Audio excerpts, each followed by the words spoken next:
الوقت اللي احنا في الجزائر عندنا أزمة كبيرة في موضوع السيارات، الاستيراد، قطع الغيار، العجلات.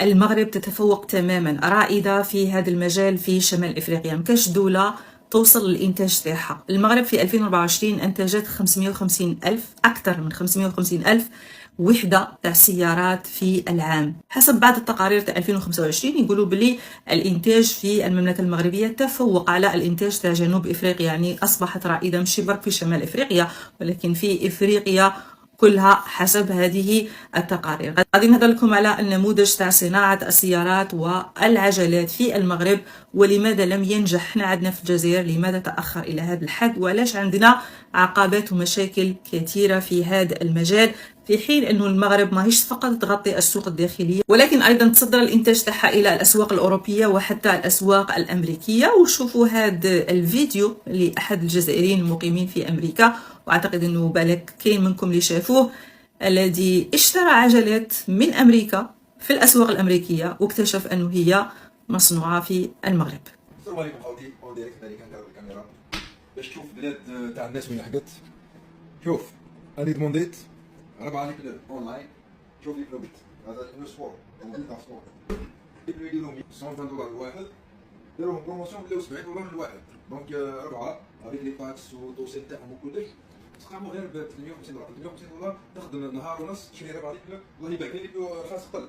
شوف شوف السلعه 4 ايام لحد هنا للدار جابوهم تحت الدار. قد نزيد لك حاجه واحده اخرى، منين جاو ليكلو هادو ماضيين منين مخدومين بس اقرا ماضيين موروكو، هادو مخدومين في المروك.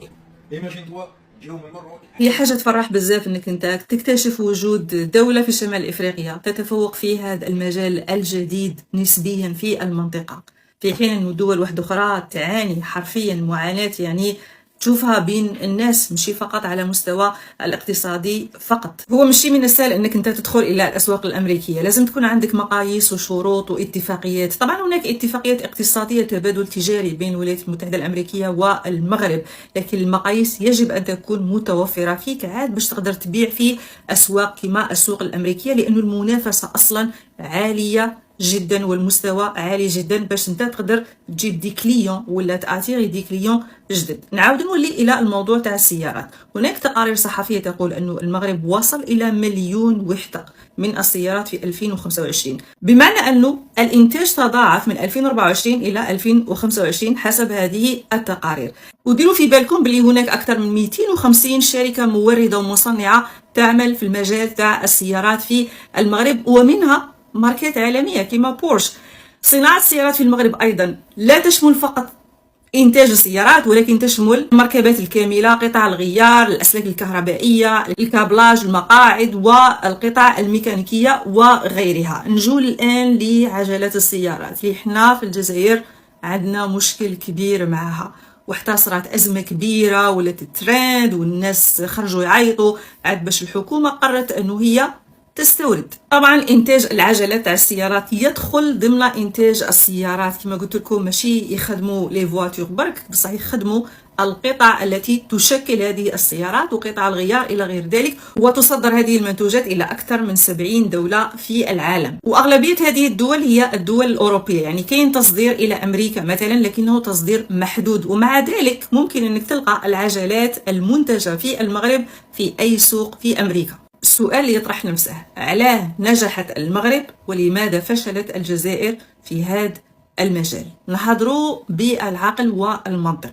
بالحقيقة أنه المنظومة الجزائرية، المنظومة الاقتصادية والسياسية تهرب أو تجعل المستثمرين يهربوا. دير لهم قانون ودير لهم دعاية تقول لهم ارواحوا استثمروا، غادي نسهل لكم وغادي ندير لكم إلى غير ذلك، ويجوك الناس ويبدو يديروا في الانشاءات ويديروا التخطيط ويشروا ويخسروا دراهم ويحوسوا على العماله، من بعدها فجاه تبدل لهم القوانين، تحبس لهم المشاريع تاعهم. القرارات هذه تكون غالبا قرارات سياسيه غير مدروسه ويتخذها اشخاص غير مختصين نهائيا. حتى وان كان الهدف تاع هذه القوانين بالنسبه لهذا المشرعين هو مصلحه الوطن، ولكن انت غادي تجيب مستثمر تخليه يخسر 50 مليون دولار ولا 10 مليون دولار، يبني ويسقم ويخسر وقت وجهد، ومن بعدها تقول له لا ما تقدرش تخدم باسكو انا حطيت لك شروط جديده.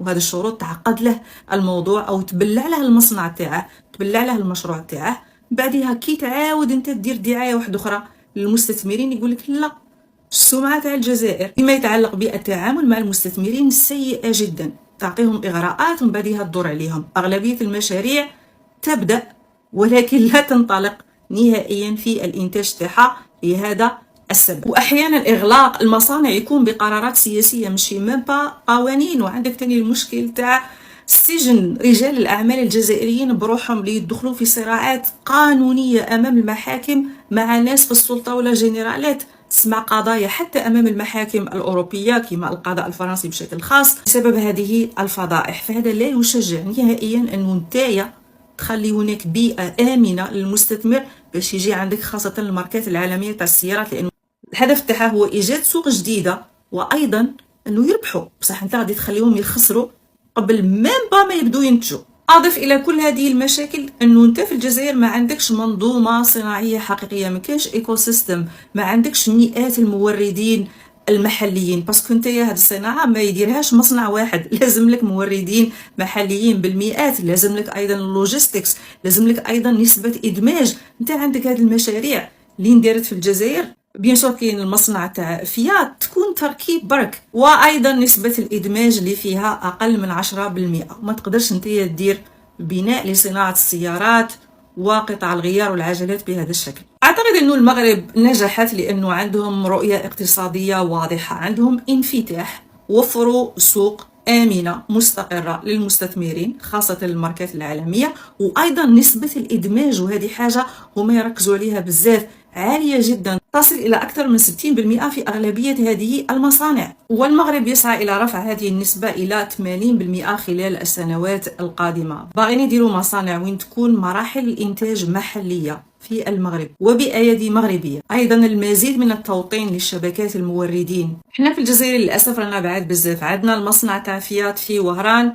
وهو المحرك الرئيسي تاع صناعة السيارات في الجزائر، راهم باغين يوصلوا إلى 90,000 سيارة سنويا في نهاية هذا العام، ومنعت ممكن يوصلوا لها ممكن ما يوصلوا لهاش. مي المشكلة هي نسبة الإدماج ما تزال ضعيفة جدا، يعني كارثية، تقريبا ما راك تخدم والو، راك تركب برك.